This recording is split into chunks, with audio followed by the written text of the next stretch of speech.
Welcome to Hood Champion Boxing and Sports. In boxing, you find a way to win or you find a way to lose. So what happened last night? David Benavidez versus Demetrius Andrade. Well, let's talk about it. First and foremost, that damn Subriel Matias. Well, I'm going to wait to talk about him because there is something special about that Puerto Rican, man. But let's take it on back here to Lamont Roach and Hector Garcia. You know, I watched that fight, and as I'm watching the fight, I'm thinking to myself, why isn't Hector Garcia letting his hands go and being that monster he was against Chris Colbert? Now, if you remember watching that fight with Hector Garcia and Chris Colbert, it was like watching the Terminator in there. A guy who's just nonstop punching, who's got an engine out of this world, and who basically just came out of obscurity to clip the guy who was pegged to be the next big thing, you know, in the lower weight classes. Then he goes on, he has a fight, then he gets in the ring with Gervonta Davis, and he does very well against Gervonta, but he was letting his hands go. And then we know what happened once Gervonta finally decided he wanted to, you know, close the fight. He got stopped.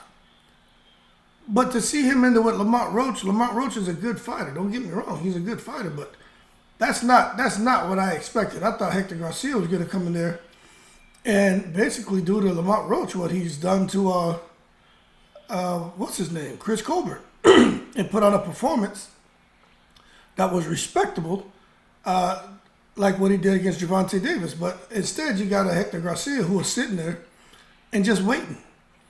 All of a sudden, he turned into, you know, Adrian Broner. I'm going to try to counterpunch. I'm just going to wait. And if he doesn't punch, I'm not going to punch. And I'm only going to punch if I have to. Anyway, horrible game plan. And I'm not sure what's next for Hector Garcia, but I remember when he fought Chris Colbert, I remember I said, hey, I was joking and saying they need to test that Dominican. That's how amazing he looked. And I was making a joke about they need to find out what's in his system for him to come out there and perform, excuse me, to perform the way he did. Like, it was just beyond comprehension. I guess because I didn't expect to see anyone do that to Chris Colbert. But then you fast forward to where we are now, and you say, damn, how does a fighter go from being on the front foot, letting their hands go, right?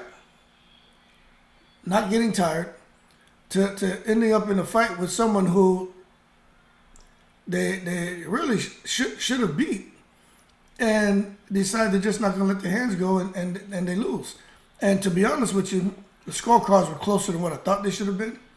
But what I will say is that when Hector Garcia got knocked down, that was foul because Lamont Roach kind of clubbed him behind the head, and I wouldn't have called that a knockdown, me personally. That was bad business. But to see that it was still like a split decision, man, that just lets you know, man, you don't know what these judges are looking at or how they're grading fights.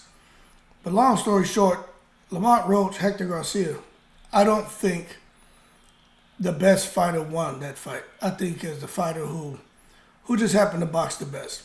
Now, what I will say is when you get hit and you get hurt the way Hector Garcia got hit and hurt against Gervonta Davis, you get hit so hard that you walk to the wrong corner. You get hit so hard that your vision is blurred.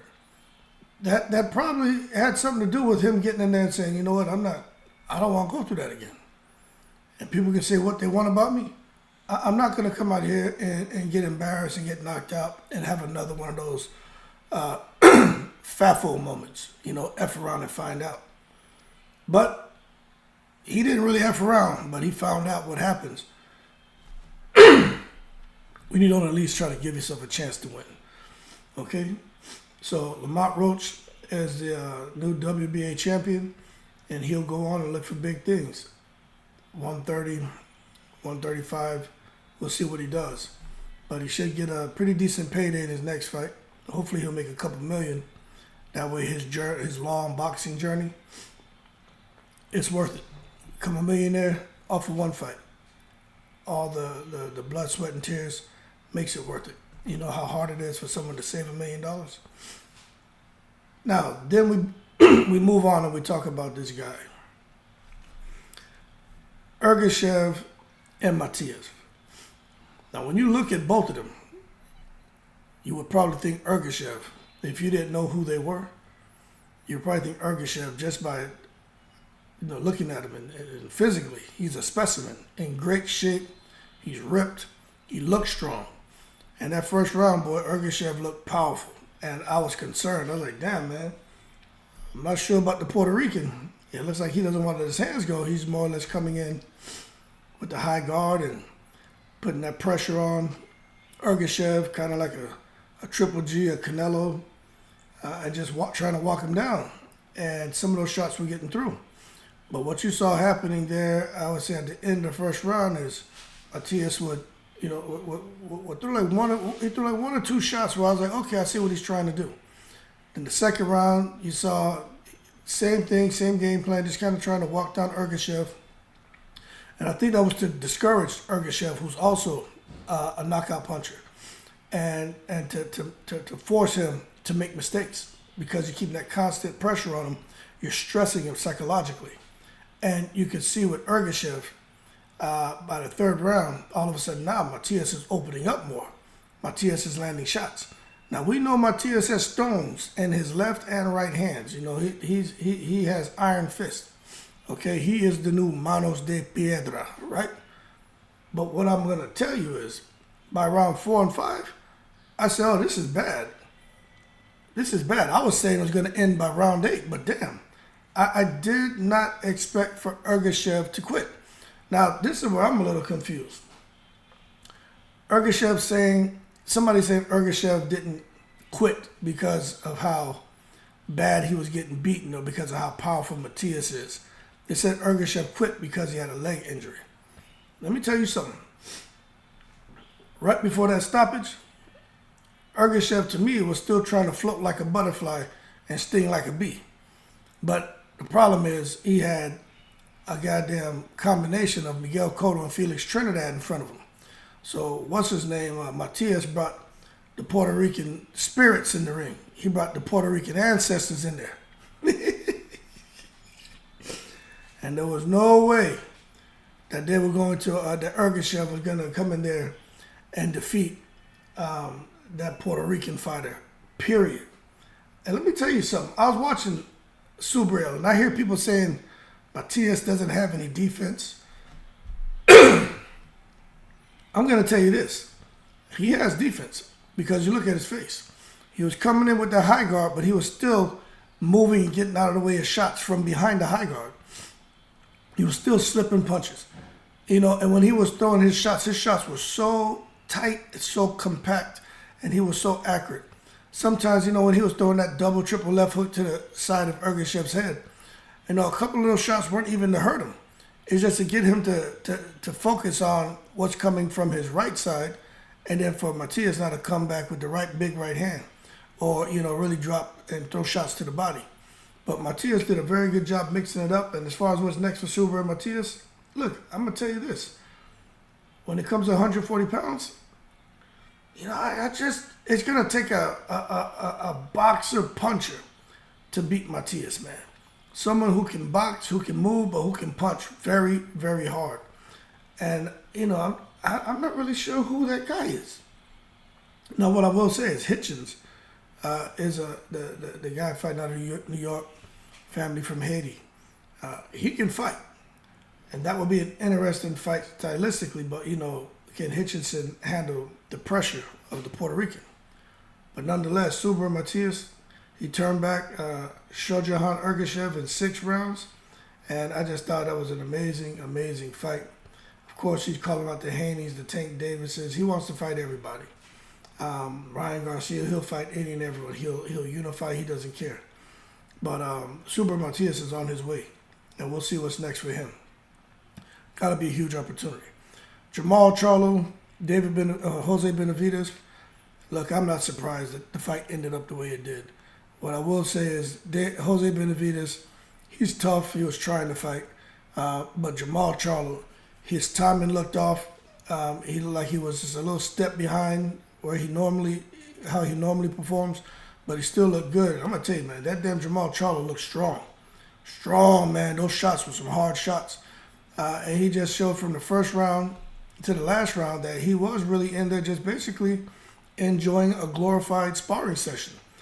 There's not really much Jose Benavidez could do to Jamal. I mean, the Jose Benavidez' best attribute since the fight was made was his mouth and talking trash and trying to be intimidating and trying to be mean, and obviously it didn't work out. And, you know, I just think this. I think Jose Benavidez Jr. is a really nice person. I really do. But he just has, it's like that's just his personality to be cranky. Because as soon as the end of the fight, I understand sportsmanship. But it's just some lines you don't cross with the disrespect. And that's how I feel.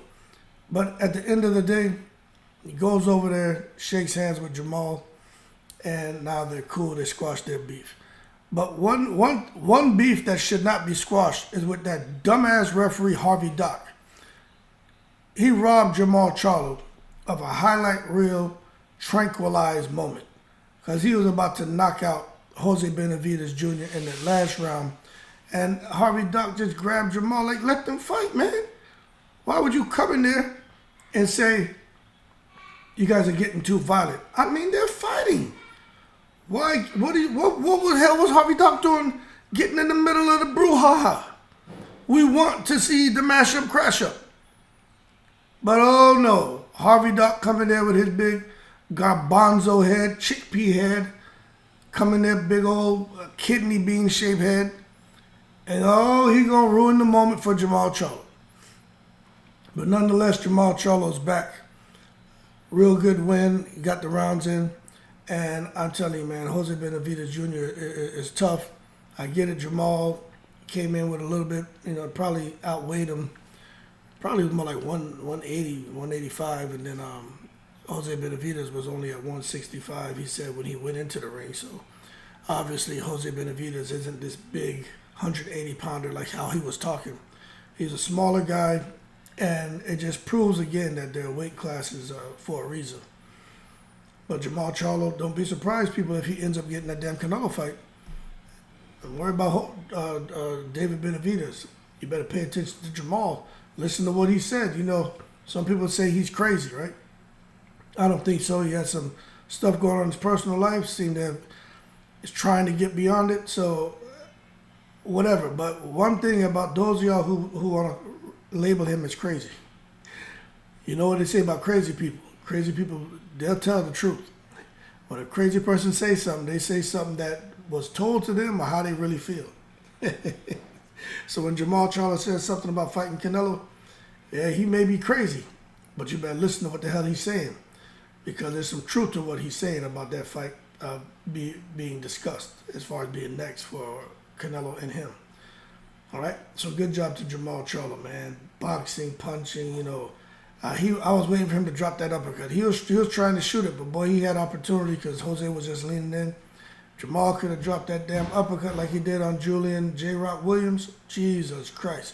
He would have blasted the head off Jose Benavidez Jr., but he didn't get a chance to tranquilize him like I would have liked to see, but it is what it is. Now, when you go on to Demetrius, Andrade, and David Benavidez, like I always said, man, my mind says go with Benavidez. More active, younger. He's proven in every fight that there's just something special about him. Speed, power, intensity, defense is, it's not bad. Not the greatest, but it's not bad. But my heart said this is going to be the opportunity for Boo Boo Andrade to rise to the occasion and shock the world. But again, you just heard me say this. Weight class is for a reason. And I even said when I went live, that's like the first thing I was saying. Like it's a shame he had to bubble up several weight divisions just to get a big fight.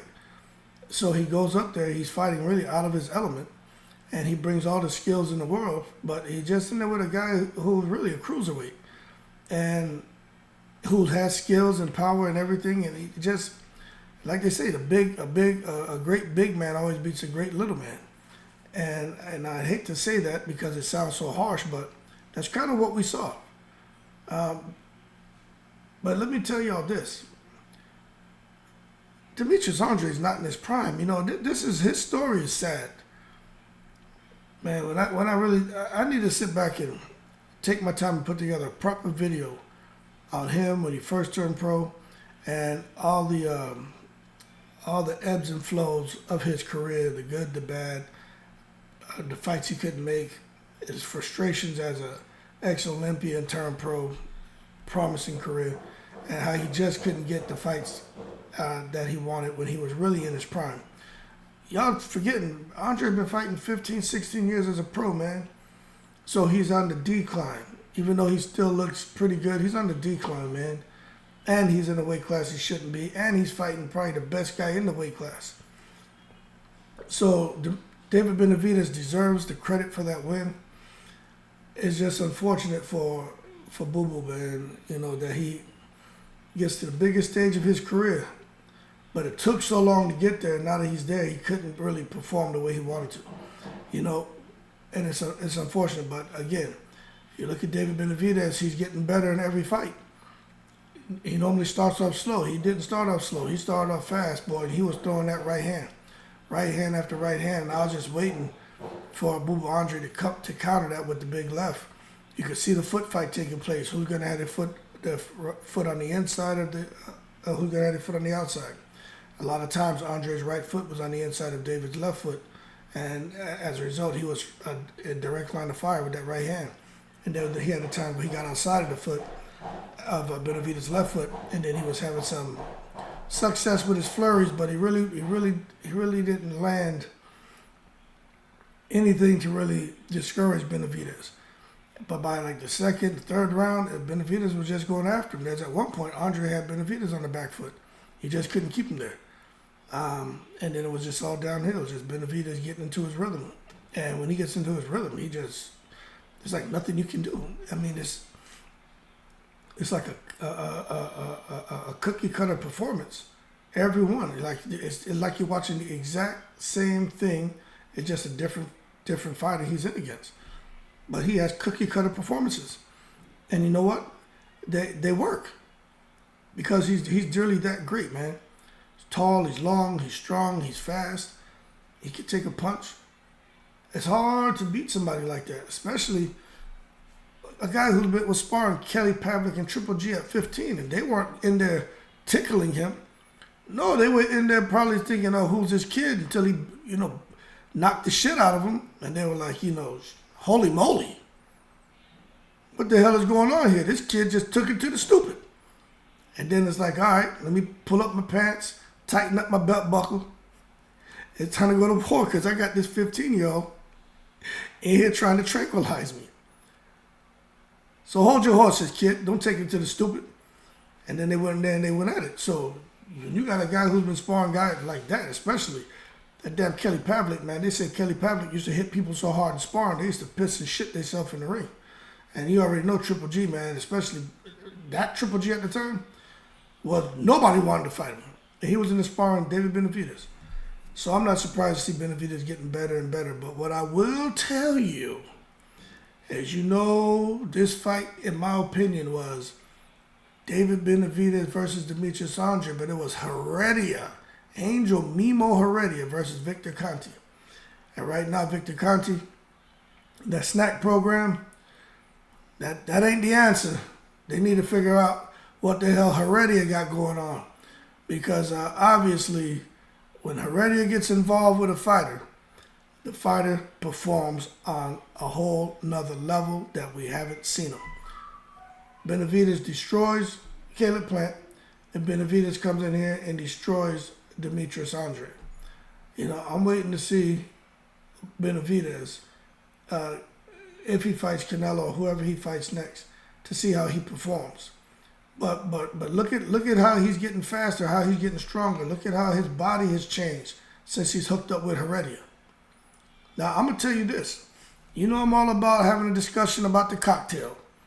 You know what I'm saying? I'm always going to sit there and talk about that. But remember, when you have a pharmaceutical genius, they know just what to give a fighter that can really improve performance and get them to execute at an optimal level. And there are a lot of supplements that they know about that are not illegal that they can give fighters that can help with recovery, help with punch resistance, help with speed and power. Okay? And I think Heredia obviously is putting together whatever is necessary to make sure that whatever fighter he works with has the advantage in all those areas. And I think that's what we're seeing with David Benavidez. Angel Heredia's brilliance with supplement strategy, strength and conditioning, but also the hard work of David Benavidez. So when you're able to coalesce those things, then you got a winning recipe. But for Demetrius Andrade, what's next for him? Look, obviously it's not Canelo. Matter of fact, it may be Canelo. Canelo may fight him now. You know, Canelo ain't trying to, like my boy always saying in the comments, you know, Canelo ain't necessarily trying to go out there and fight a goddamn Bivol or Bertabiev or even David Benavidez. But he'll get on Inoue's ass, let Inoue come out here and pick up Undisputed again. Watch Canelo call him out. Matter of fact, he may be calling out Devin Haney if Devin Haney knocks out, if he stops or just beats Regis Prograis. Canelo have a problem pulling somebody up from a couple weight classes to get him in the ring so he can tranquilize him. But to fight a damn, you know, the Mexican monster, he ain't fighting him at all. But we'll see what's next. But for Demetrius Andrade, look, he's got to, you know, go back to the drawing board and figure some things out. You know, fight that 168. I think he'll be fine, man. Just look at who he fought. But if he can't hang at 168, then Demetrius Andrade is going to be kind of labeled as a fighter who never reached his potential and never really achieved the accolades that so many people expected him to achieve. But I don't know, man, if that's really his fault. I know he had a couple of fights he could have taken, but hey, this fight he took was much bigger, much riskier, and I think you almost get a pass for losing to David Benavidez when you understand all the dynamics of surrounding Demetrius Andrade and moving up to 168. But that being said, you know, when you get beat on like that, which he got beat on, take a little bit out of you. You know, take a pound of flesh out you. So we're gonna see how that losing that pound of flesh in the ring, how that affects him going forward. But I truly hope he gets, you know, more fights. Maybe people won't be afraid to fight him now, you know. Maybe they say, oh, well, he's washed up. He's a good name to get put on our resumes. So maybe people will fight him. And that's why I said, you know, I say it jokingly, but there's some seriousness to it too. You see Canelo getting there. Just beat his ass just to maybe stop him earlier than Benavidez to come back in now and say, you know, look at what I did to Demetrius Andrade that you couldn't do. You just don't know what's going to happen with this boxing, man, you know. But that being said, in my opinion, I just think it's hard to beat David Benavidez. Jamal Charlo, if he's going to end up fighting an Adamaz or Alan Canuli or fight Canelo, he's going to have to stay in the gym like he said he was going to do, and he's going to have to just be ready because you can't be getting hit by Jose Benavidez with a lead right hand. You know, he got to work on his reaction time and his timing to be sharper in his next fight because it's not going to get easier. Suber Matias, I think the sky's the limit for him at 140. As far as going to 147, I don't think he needs to do that. But I think right now with some of the guys at 140, I think Matias handles them with no problem, to be honest with you. Not so sure about Boots Ennis. I think Boots will tranquilize him, but I still think he'll go to 140 and he'll make some noise. Lamont Roach, Hector Garcia. You know, I'm not sure how far Lamont Roach goes, but he has a belt, at least in his next fight. Try to get a huge payday, so if he loses, at least he made his 1 or 2 million, and he could say, look, mama, I did it. And the rest of the guys on the card, man, is what it is. But I'm telling you, I was impressed by Matias. Glad to see Jamal bounce back. David Benavidez, he just seemed to have the winning. They just seem to have the winning strategy over there. Something that they're doing is right, and I just don't see David Benavidez losing anytime soon. With that being said, man, that's my Benavidez versus Andrade recap. Y'all keep cool. Shout out to the veterans, all 7 continents. I'm in the breeze.